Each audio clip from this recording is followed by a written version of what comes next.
আমরা ওই সামনে যে মন্দিরটা দেখতে পাচ্ছি ওটা মাউসি বাড়ি, ওটা ওই মেন সড়ক পথ দিয়ে যাবে, কিন্তু এই সমুদ্রের ধার দিয়ে যদি যাওয়া যায় এই সোজা ওই সবুজ রঙের যে মন্দিরটা ওইটা মাউসি বাড়ি দেখাচ্ছি। আজকে যজ্ঞ পাঠ হচ্ছে, কালকে উদ্বোধন হবে এবং এর জনপ্রিয়তা এবং প্রচারটা শুরু হবে এবছর ওই যেদিন রথযাত্রা হবে, রথযাত্রা থেকে জমজমাটিটা শুরু হবে।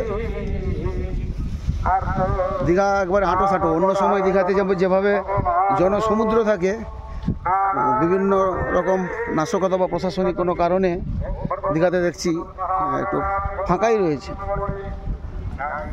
একদিক দিয়ে ভালো, ওদিক থেকে কোনো গাড়ি চলছে না, সমুদ্রের ধার দিয়েই কিছু হ্যান্ড রিক্সা চলছে।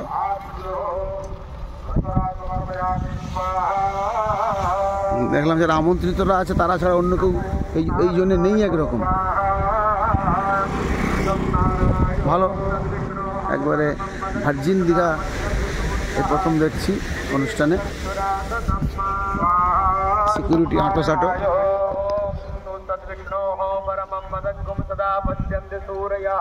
মানে এটা কাশ্মীরে জঙ্গি হামলার পরেই মনে হয় এরকম সিকিউরিটিটা খুব আঁটো রয়েছে, কোনো রকম ঝুঁকি নিতে রাজি নয় প্রশাসন, একদিক দিয়ে ভালো।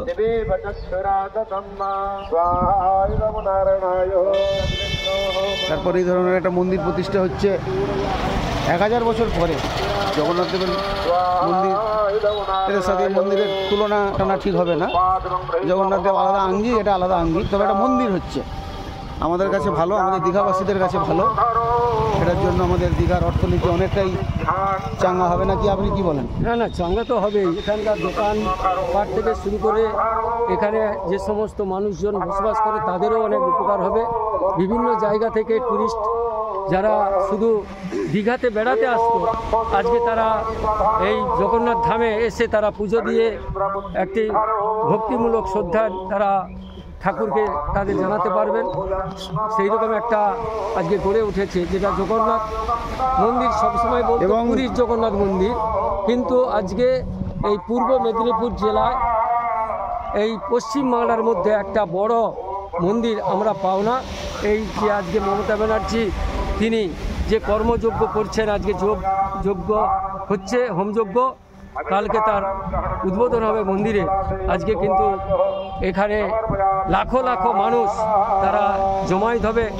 এই জমায়েতের ফলে এখানকার অর্থনৈতিক আরও চাঙ্গা হবে, এখানকার মানুষজনের আরও দোকানপাট থেকে শুরু করে বেচাকেনা বহু মানুষ উপকার পাবে। আমরা এর সামনেই দেখা যাচ্ছে মাসির বাড়ি, এই মাসির বাড়িতে আমরা এখন যাব। মাসির বাড়িতে গিয়ে আমরা ওখানে যে জগন্নাথ দেবের মূর্তি আছে সেখানে আমরা প্রণাম করে তারপরে আবার এই যজ্ঞর কাছে আমরা আবার ফিরে আসবো। বাহ, দারুণ জায়গা, দারুণ দৃশ্য। দেখতে থাকুন, পরের ক্লিপসে আবার কিছু দেখাবো। ততক্ষণ আপনারা সুস্থ থাকুন, ভালো থাকুন। জয় জগন্নাথ।